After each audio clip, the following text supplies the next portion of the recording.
ETF কি হয়, exchange traded fund কি হয়, ইয়াৰ ওপৰত আমি আজি ডিটেইলছ আলোচনা কৰিম। আৰু মই শেষৰ পিনে আপোনালোকক কম, যদি আপুনি এজন নতুন বিনিয়োগকাৰী কোনবিলাক ইটিএফত ইনভেষ্ট কৰিব লাগিব, আৰু এজন কম্পাৰেটিভলি যদি আপুনি পুৰণা বা এক্সপিৰিয়েন্সড ইনভেষ্টৰ হয় তেতিয়াহ'লে কোনবিলাক ইটিএফ চুজ কৰিব লাগে। গতিকে ভিডিঅ'টো শেষলৈকে ধৈৰ্য সহকাৰে চাই থাকিব, পুৰা ইনফৰ্মেটিভ হ'ব। নমস্কাৰ, মোৰ নাম ডক্টৰ ৰাজীৱ এলবি ৰয়। মই ইণ্ডিয়ান ষ্টক মাৰ্কেটত 2009ৰ পৰা ট্ৰেড আৰু ইনভেষ্ট কৰি আছো, আৰু এতিয়ালৈকে মই ইণ্ডিয়ান ষ্টক মাৰ্কেটৰ ওপৰত 5খনমান কিতাপ লিখিছো, আৰু প্ৰায় আটাইকেইখন কিতাপ আপুনি এমাজনত পাই যাব। বলক তেতিয়াহ'লে সময় নষ্ট নকৰি পেলাই ETF কি হয় তাকে আজি জানি লওঁ। নামটো যেনেকে ETF, এক্সচেঞ্জ ট্ৰেডেড ফান্ড, মানে ETF হ'ল এনেকুৱা ফান্ড যাক আমি এক্সচেঞ্জত ট্ৰেড কৰিব পাৰো, NSE, BSEত আমি ট্ৰেড কৰিব পাৰো। ঠিক আছে, এইটোতো বুজি পালে। এতিয়া ফান্ড কি হয়, নহয়নে? ফান্ড বুজিবলৈ হলে আপুনি আগে মিউচুৱেল ফান্ড কি হয় সেইটো আগে বুজিব লাগিব। মই ইয়াতে এটা উদাহৰণ লৈ ল'ম, উদাহৰণটোত আপুনি ভালকে বুজি পাব। আমি গুৱাহাটীৰ মানুহবিলাক আমি কি কৰো, ৰাতিপুৱা উঠি উজান বজাৰত যাওঁ, আৰু এই উদাহৰণটো মাছ ভাল পোৱা মানুহবিলাকে বেছি ভালকে ৰিলেট কৰিব পাৰিব। আমি ৰাতিপুৱা যেতিয়া উজান বজাৰ যাওঁ মাছ কিনিবলৈ, তাত আমি ডাঙৰ মাছটোৱে পচন্দ কৰো, ভকুৱা মাছ, ৰৌ মাছ বিলাকে পচন্দ কৰো, নহয়নে? কাৰণ ডাঙৰ মাছ বিলাকৰ সোৱাদটো অলপমান বেছি হয়। কিন্তু ডাঙৰ মাছ আমি এজনে ল'ব নোৱাৰো, কিয়? কাৰণ এক নম্বৰ কথা, যদি আমি 3-4 কেজিৰ মাছ এটা লওঁ তেতিয়াহ'লে ইমান মাছ খাবলৈ মানুহ নাই।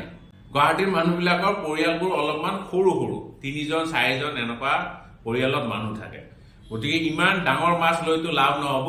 আৰু 2 নম্বৰ কাৰণ কি, 2 নম্বৰ মাছটোৰ দাম বেছি হ'ব, ডাঙৰ মাছৰ দাম বেছি হয়, আৰু যিহেতু মাছটো ডাঙৰ গতিকে দামটো অবভিয়াছলি বেছি হ'ব। গতিকে আমি কি কৰো, আমাৰ নিচিনা মানুহ তাত বিচাৰি ফুৰো যোনে মাছ ভাল পায় বা ডাঙৰ মাছ ল'ব বিচাৰে। আমি তাতে 2-3জন মানুহ লগ হৈ পেলাই এটা ডাঙৰ মাছ লৈ লওঁ।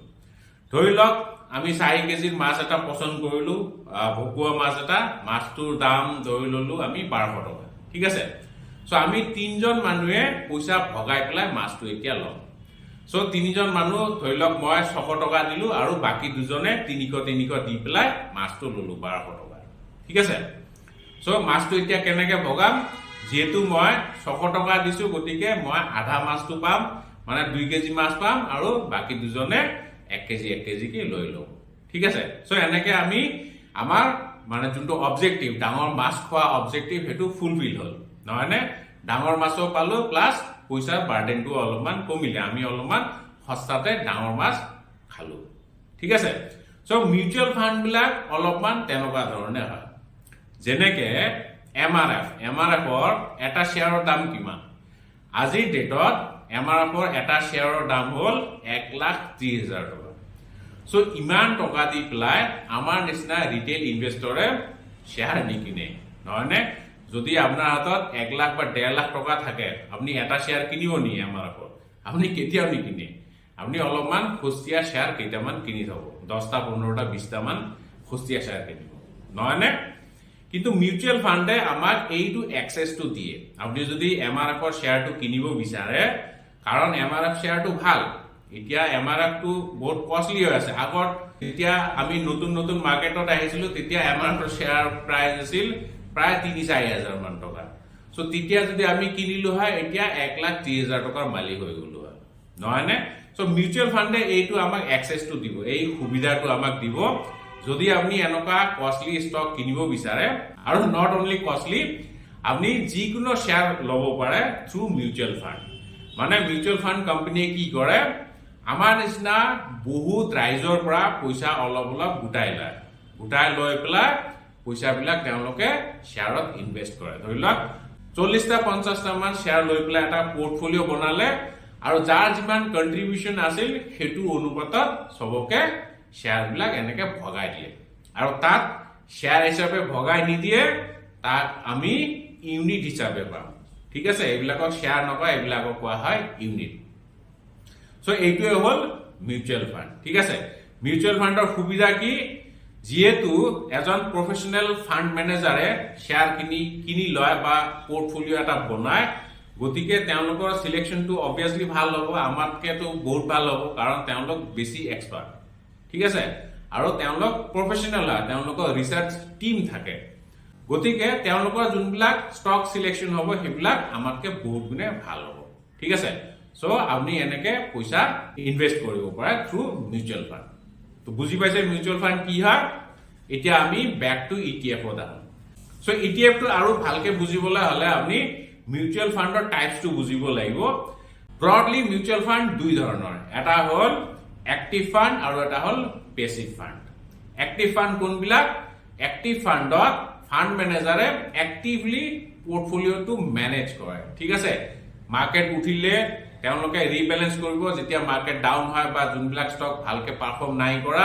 তেতিয়া তেওঁলোকে শেয়াৰ বিলাক ৰিবেলেন্স কৰে সো তাৰমানে এক্টিভলি তেওঁলোকে মনিটৰ কৰি থাকে কোনটো শেয়াৰৰ পাৰফৰমেন্স কেনেকুৱা হৈ আছে ঠিক আছে আৰু কিছুমান ফাণ্ড হ'ল পেসিভ ফাণ্ডত ফাণ্ড মেনেজাৰে ইমান জঞ্জাট নলয় তেওঁলোকে সিম্পলি ইনডেক্স এটা ফলো কৰে যেনেকে নিফটি 50 সেনসেক্স ব্যাংক এক্স বা ব্যাংক নিফটি তেনেকে IT ইনডেক্স আছে এনেকুৱা ধৰণৰ বহুত সেক্টৰেল ইনডেক্সও আছে সিম্পলি তেওঁলোকে ইনডেক্স বিলাক ফলো কৰে ঠিক আছে সো সেইবিলাক ফাণ্ডক কোৱা হয় পেসিভ ফাণ্ড যেনেকে নিফটি 50 ত 50টা ষ্টক আছে আৰু যোনটো ষ্টকৰ যিমান ওয়েটেজ আছে একৰ্ডিংলি ইহঁতি বাই কৰিব যেনেকে আমাৰ নিফটি 50 ত ৰিলায়েন্স ইণ্ডাষ্ট্ৰিজৰ ওয়েটেজ সবতছে বেছি গতিকে ৰিলায়েন্সত সবতছে ইহঁতি বেছি ষ্টক কিনিব then HDFC bank so exactly তেওঁলোকে ৰেপ্লিকা এটা বনাব নিফটি 50 নিচিনা এটা ৰেপ্লিকা বনাব সেইটোৱে হ'ব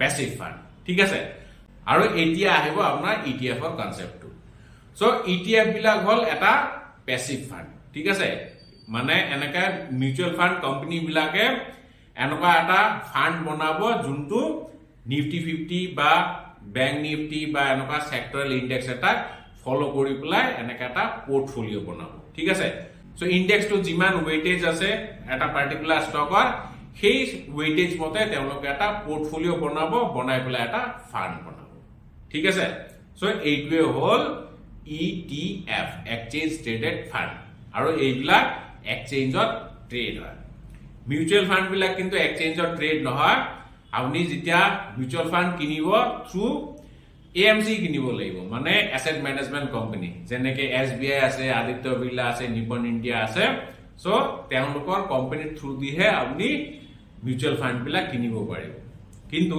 ETF বিলাক আপুনি এক্সচেঞ্জত থ্ৰু দিহে কিনিব লাগিব তাৰমানে আপোনাৰ এটা ডিমেট একাউণ্ট লাগিব ঠিক আছে সো মিউচুৱেল ফাণ্ড খুলিবলৈ আপোনাৰ ডিমেট একাউণ্টৰ প্ৰয়োজন নহয় কিন্তু ETF যদি কিনিবলৈ যায় তেতিয়া হলে আপোনাৰ কিন্তু এটা ডিমেট একাউণ্টৰ প্ৰয়োজন হ'ব আৰু আজিকালি আপুনি ডিমেট একাউণ্ট ফ্ৰীতে খুলিব পাৰিব মই তলত এটা লিংক দি দিম তাত গৈ পেলাই আপুনি এটা ফ্ৰী ডিমেট একাউণ্ট খুলিব পাৰিব সো যি নাও ডিমেট একাউণ্ট এটা খুলিলে তাৰ পিছত আপুনি এতিয়া এক্সচেঞ্জত গৈ পেলাই ETF কিনিব পাৰিব ঠিক আছে আৰু ETF এনেকুৱা বহুত ধৰণৰ ETF আছে যেনেকে নিফটি 50 ইনডেক্স ETF আছে দেন অটো সেক্টৰ ETF আছে IT সেক্টৰ ETF আছে ব্যাংক নিফটি ETF আছে এনেকুৱা বহুত ধৰণৰ ETF আছে আৰু এইবিলাকৰ সবতছে বেস্ট এডভান্টেজ কি যেহেতু এইবিলাক এক্সচেঞ্জত ট্ৰেড হয় আপুনি ডিউৰিং মাৰ্কেট আৱাৰ যোনটো প্ৰাইস বিচাৰে হেতু প্ৰাইসতে কিনিব পাৰিব মানে মাৰ্কেটত যোনটো প্ৰাইস আছে হেতু প্ৰাইসত কিনিব পাৰিব কিন্তু মিউচুৱেল ফাণ্ড বিলাক আপুনি এটা পাৰ্টিকুলাৰ NAV তে কিনিব পাৰিব আৰু NAV টো কি হয় যেতিয়া মাৰ্কেট ক্লোজ হয় তেতিয়াহে NAV টো ডিসক্লোজ হয় ঠিক আছে এতিয়া মই এটা এক্সাম্পল দিও কৰ্নাৰ সময়ত নিফটিৰ এদিন লোৱাৰ সাৰ্কিট লাগিছিল মানে 10% ডাউন হৈছে তাৰ পিছত মাৰ্কেট হল্ড হৈ গৈছে সো তেতিয়া কিন্তু এটা ভাল অপৰচুনিটি আছিল এনেকুৱা ধৰণৰ ETF ত ইনভেস্ট কৰা কাৰণ 10% ডাউন হৈ গৈছে ঠিক আছে আপুনি বহুত সস্তাত পালে হয় নিফটি 50 ETF টো কিন্তু মাৰ্কেট ক্লোজ হওঁতে এগেইন 8-9% ওপৰত গৈ পেলাই ক্লোজ হৈছে তাৰমানে মিউচুৱেল ফাণ্ড ETF মানে পেসিভ ফাণ্ডত যদি ইনভেস্ট কৰিলে হয় আপুনি মাৰ্কেট ক্লোজ হোৱা প্ৰাইসটো পালে হয় আৰু যদি আপুনি ETF কিনে তেতিয়া হলে যেতিয়া মাৰ্কেট একদম লো বনাইছে তাতে আপনি সেইটো প্ৰাইচতে কিনিব পাৰিলে। সো সেইটোৱে সবতছে বেষ্ট এডভান্টেজ ETF ৰ। আৰু 2 নম্বৰ এটা ভাল এডভান্টেজ কি ETF ৰ চাৰ্জ বিলাক অলপমান কম। যেতিয়া আপনি মিউচুৱেল ফান্ড কিনিব না, আপনি কিবা এটা তো চাৰ্জ দিব লাগিব, ফ্ৰীতে তো সব কাম নহয়, কাৰণ তাত ফান্ড মেনেজাৰ আছে, ঠিক আছে, তেওঁলোকক দৰমহা দিব লাগিব। সো তেওঁলোকে কিবা এটা চাৰ্জ লয় সেই ফান্ডটো হ্যান্ডেল কৰিবলৈ।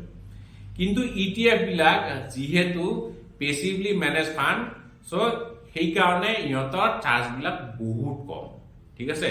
এক্টিভলি মেনেজ ফান্ডতকে ETF ৰ চার্জ বিলাক বহুত সস্তা, গতিকে আপনি সস্তাতে এটা ভাল ETF কিনিব পাৰিব, ঠিক আছে। সো যিয়ে নহওক এইটোৱে হ'ল ETF। থুলমূলকে হয়তো আপোনালোকে বুজি পাইছে, ETF মানে ইনডেক্সক ৰেপ্লিকা কৰা এটা ফান্ড হয়, ঠিক আছে। সো নিফটি 50, বেংক নিফটি এনেকে সেইবিলাক ETF। এতিয়া মই আপোনালোক কওঁ, যদি আপনি এজন নতুন ইনভেস্টৰ হয় তেতিয়াহ'লে কোনবিলাক ETF-ত ইনভেস্ট কৰিব লাগিব। সো চাওক, যদি নতুন হয় তেতিয়াহ'লে বেষ্ট ETF হ'ল নিফটি 50 আৰু সেনসেক্স ETF। কাৰণ আপনি যদি লাষ্ট 10-15 ইয়াৰ্ছৰ নিফটি সেনসেক্সৰ চাৰ্টটো খুলি পেলাই চাই, সদায় দেখিব চাৰ্টটো এনেকুৱা ওপৰমুৱাই হৈ আছে, ঠিক আছে। তাৰমানে আপনি যদি আজিৰ ডেটত ETF এটা কিনে নিফটি 50 বা সেনসেক্সৰ, সো লং টাৰ্মত ই সদায় ওপৰতে থাকিব, তাৰ প্ৰাইচটো সদায় ওপৰতে থাকিব। আৰু নিফটি ৰিটাৰ্ণ যদি আপনি ক্যালকুলেট কৰে সিন্স ইটস ইনসেপশন 1996 ৰ পৰা এতিয়ালৈকে নিফটিয়ে ইয়াৰলি 13 to 14% CAGR ৰেটত ৰিটাৰ্ণ দি আছে। সো গতিকে ৰিটাৰ্ণটো বিৰাট ধুনীয়া ৰিটাৰ্ণে হয় 13-14% টো। সো আপনি যদি নিফটি 50 ETF-ত ইনভেস্ট কৰিলে হয় এই ৰিটাৰ্ণটো পাবলৈ সক্ষম হ'ব, ঠিক আছে। তেনেকে সেনসেক্সত। গতিকে নতুন ইনভেস্টৰৰ কাৰণে নিফটি 50 আৰু সেনসেক্স ETF টো বিৰাটে ভাল।